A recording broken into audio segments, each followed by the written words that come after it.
আসসালামু আলাইকুম everyone, welcome back to my channel. আবারও চলে আসলাম আপনাদের মাঝে আরও একটা মজাদার লোভনীয় রেসিপি নিয়ে। আর এই নাস্তাটা বানানোর জন্য খুবই অল্প উপকরণ দিয়ে কিন্তু আমি বানিয়ে নিয়েছি। তো এখানে আমি এই যে আলু নিয়ে নিলাম আর 2টা ডিম নিয়ে নিলাম। আর আলু আর ডিম দিয়ে কিন্তু এই নাস্তাটা বানানো হবে। তাই নাস্তাটা বানানোর জন্য কিন্তু আমি আলুটাকে গ্রেট করে নিচ্ছি আর সঙ্গে ডিমটাকেও কিন্তু গ্রেট করে নিব। তা আমি আগে কিন্তু এরকম নাস্তা ছেড়েছিলাম, সেটাতে কিন্তু অনেক সাড়া পেয়েছি, খুব বন্ধুরা অনেক পছন্দ করেছে। তার জন্য কিন্তু আবারও আমি বানাচ্ছি, কিন্তু এটা একটু অন্যভাবে বানিয়েছি, সেটাও খেতে মজা যেমন হয়েছিল, এটাও কিন্তু মাশাআল্লাহ অনেক মজা লাগবে খেতে। আর এর ভিতরে আমি কি ভুল করেছি সেটাও কিন্তু আমি বলে দিব। তার জন্য অবশ্যই শেষ পর্যন্ত থাকবেন এই ভিডিওর সঙ্গে, আর একটা লাইক দিয়ে কিন্তু অবশ্যই ভিডিওটা দেখা শুরু করবেন।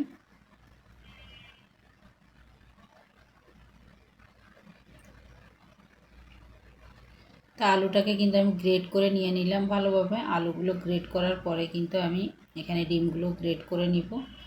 আর আগে যখন আমি ভিডিওটা বানিয়েছিলাম সেটাতে কিন্তু আলু আমি কম দিয়েছিলাম, যেহেতু আমরা পোলাও দিয়ে খেয়েছিলাম তার জন্য। আর এটা কিন্তু আমি নাস্তা হিসেবে বানাচ্ছি, তার জন্য কিন্তু এখানে আমি আলু একটু বেশিই দিয়েছি। তা ভালোভাবে কিন্তু আমার গ্রেট করা হয়ে গিয়েছে। আর এই নাস্তাটা কিন্তু খুবই সহজ আর অল্প সময়ের ভিতরেই বানানো যায়। আলু আর ডিম সিদ্ধ করে রেখে দিলে কিন্তু একদমই 10 থেকে 15 মিনিটের ভিতরে কিন্তু বানিয়ে নেওয়া যায়। তা আমি এই যে অল্প একটু ক্যাপসিকাম নিয়েছি, ক্যাপসিকামটাকে আমি ভালোভাবে কেটে নিচ্ছি ছোট ছোট টুকরো করে। তা ক্যাপসিকামটা কিন্তু খুব ছোট করেই নিতে হবে, তাহলে বেশি ভালো হবে। তা আমি একদম ছোট ছোট করে কেটে নিচ্ছি। আর এই নাস্তাটা কিন্তু অনেক মজা হয়ে থাকে, আর মজা হয়েছিল দেখেই কিন্তু আবারও বানিয়ে নিচ্ছি। আর যেহেতু এই ক্যাপসিকাম না দিলেও কিন্তু কোনো সমস্যা নাই, কিন্তু দিলে কিন্তু ভালো হয়, দেখতেও সুন্দর লাগে, খেতেও কিন্তু মাশাআল্লাহ মজা হয়ে থাকে। তার জন্য কিন্তু ক্যাপসিকামটা দিয়ে দিলাম। আর অল্প একটু দিয়েছি, 2টা কাঁচামরিচ কেটে নিচ্ছি। আর কাঁচামরিচ 2টাও কিন্তু ছোট করে কেটে নিচ্ছি। ঝালটা আপনাদের পছন্দ মতো দিবেন, অনেকে ঝাল কম খায়, অনেকে বেশি খায়, তার জন্য আর কি। আর ঝালটাকে আমি উঠিয়ে নিলাম একটা প্লেটে। উঠিয়ে নিয়ে কিন্তু আমি পেঁয়াজ কুচিটা কিন্তু নিয়ে নিয়েছি। আর পেঁয়াজ কুচিটা কিন্তু আমি আলাদাভাবে কুচি করে নিয়েছিলাম বটি দিয়ে, কারণ এটা দিয়ে কুচি করতে গেলে একটু বেশি টাইম লাগে, তার জন্য আমি বটি দিয়ে কেটে নিয়েছি। তো এখানে আমি যে আলু আর ডিম গ্রেট করে রেখেছিলাম সেটার ভিতর দিয়ে দিলাম, দিয়ে আমি কিছু মশলা অ্যাড করতেছি।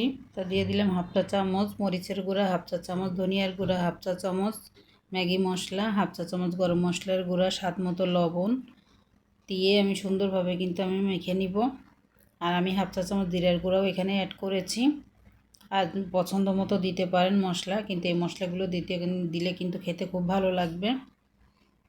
তা দিয়ে কিন্তু আমি সুন্দরভাবে কিন্তু মেখে নিচ্ছি। তা ভালোভাবে কিন্তু হাত দিয়ে চেপে চেপে একটু মেখে নিলাম, যাতে সবগুলো সুন্দরভাবে মিশিয়ে যায়।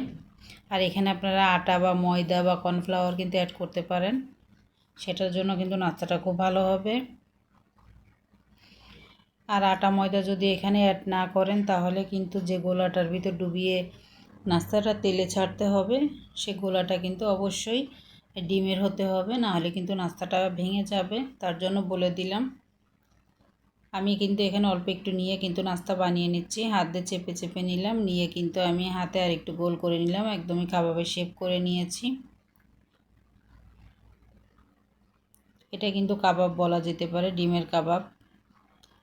আর ডিমের কাবাবটা কিন্তু খেতে খুবই মজা হয়ে থাকে, অবশ্যই বাসায় ট্রাই করবেন আর আমাকে জানাবেন যে কেমন লেগেছে খেতে।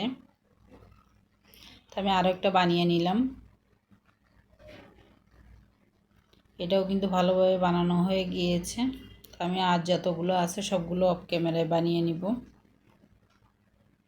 সবগুলো কিন্তু বানানো হয়ে গিয়েছে দেখুন। এখন কিন্তু আমি একটা গুলে নিব। এখানে নিয়ে নিলাম আটা, 2 চামচ আটা নিয়েছি।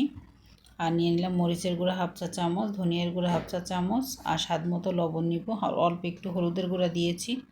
দিয়ে শুকনো উপকরণগুলো আমি ভালোভাবে মিশিয়ে নিব। মিশিয়ে নিয়ে কিন্তু এখানে আমি অল্প অল্প পানি দিয়ে একটা ব্যাটার তৈরি করে নিব।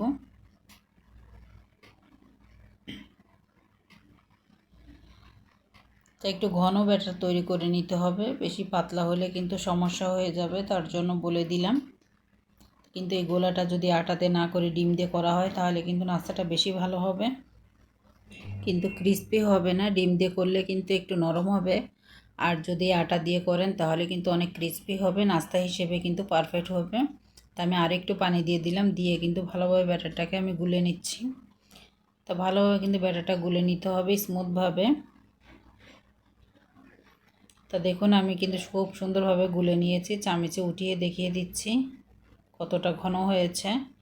তো আমি একটা নিয়ে নিলাম নাস্তাটা নিয়ে কিন্তু আমি ব্যাটারের ভিতরে ডুবিয়ে নিচ্ছি। ডুবিয়ে নিয়ে কিন্তু এখন আমি তেলে ছেড়ে দিব। তো আমি একটা একটা করে তেলে ছেড়ে দিচ্ছি,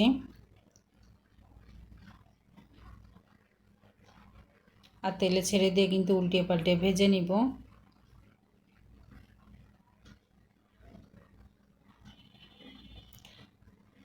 তো সবগুলো কিন্তু তেলে ছাড়া হয়ে গিয়েছে আমার, এখন উল্টিয়ে দিচ্ছি।